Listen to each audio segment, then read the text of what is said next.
कभी सोचा है किचन में जो गैस सिलेंडर आता है उसका बिल बढ़ता ही क्यों जा रहा है? आज हम इसी सवाल की तह तक जाएंगे और देखेंगे कि कैसे भारत की रसोई एक बड़ी लड़ाई का मैदान बन गई है। पारंपरिक गैस बनाम आधुनिक बिजली। ये बात हम सबने महसूस की है ना?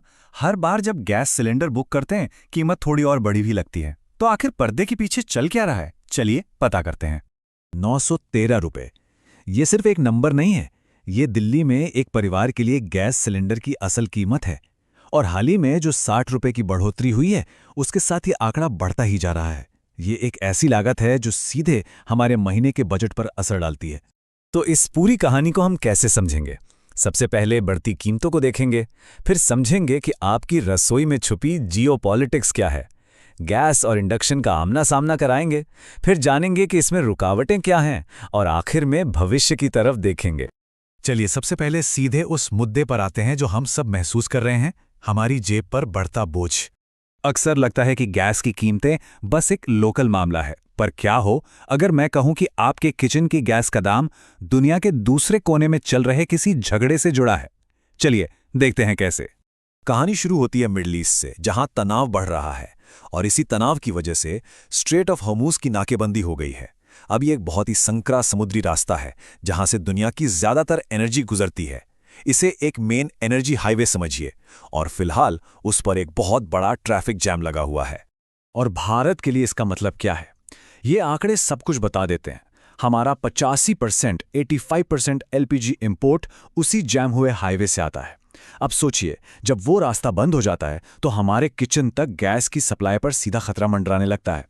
और ये कोई आज की समस्या नहीं है। पिछले सिर्फ 6 सालों में भारत का गैस इंपोर्ट बिल 50% बढ़ गया है। ये एक बहुत बड़ी बढ़त है जो बताती है कि विदेशी ऊर्जा पर हमारी निर्भरता की कीमत कितनी भारी पड़ रही है। तो इस ग्लोबल अनिश्चितता के बीच क्या कोई बेहतर रास्ता है? चलिए अब करते हैं गैस और बिजली के बीच एक सीधी टक्कर। देखते हैं आंकड़े क्या कहते हैं।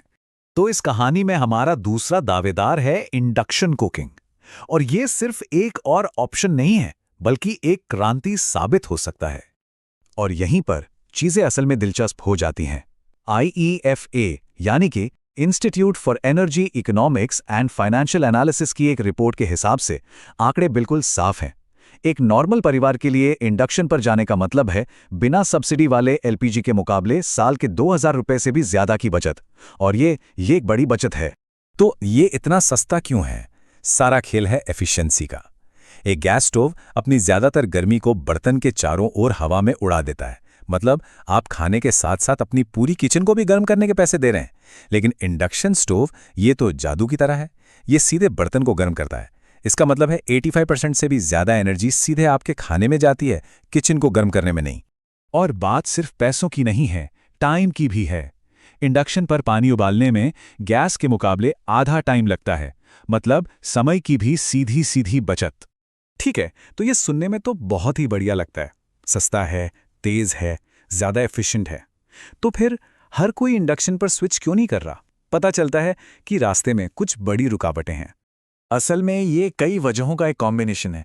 सबसे पहले तो खरीदने की लागत, फिर मार्केट में उतने ज़्यादा ऑप्शंस नहीं हैं, बहुत से लोगों को अभी भी इसके फ़ायदों के बारे में पता नहीं है, और इसे बढ़ावा देने के लिए सरकार की तरफ से कोई बड़ी टारगेटेड स्कीम भी नहीं है।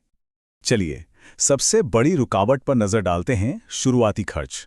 जैसा कि आप देख सकते हैं, एक स्टैंडर्ड एलपीजी सेटअप का खर्चा करीब करीब 5,844 रुपये आता है।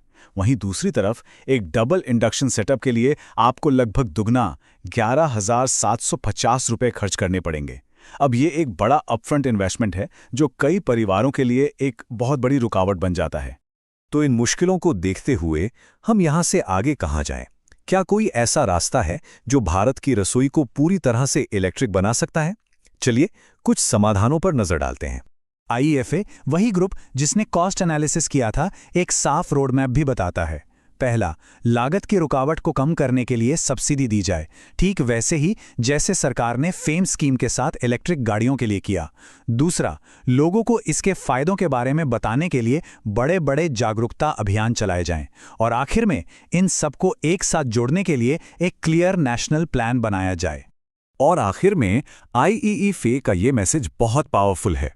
कि सही सपोर्ट मिले तो ई कुकिंग सिर्फ एक और ऑप्शन नहीं है। ये भारत की रसोई को साफ सुथरा, सेफ और ज्यादा आत्मनिर्भर बनाने का भविष्य हो सकता है। तो बात घूम फिरकर एक सवाल पर आकर रुकती है। जैसे जैसे टेक्नोलॉजी सस्ती होगी और सरकारी नीतियां बदलेंगी, तो क्या हम उस मोड़ पर पहुंचेंगे जहां भारत के घर गैस फ्री होने का फैसला करेंगे? अगली बार जब कोई नया स्टोव खरीदने जाएगा, तो क्या इंडक्शन भी एक सीरियस ऑप्शन होगा? इसका जवाब तो खैर वक्त ही बताएगा।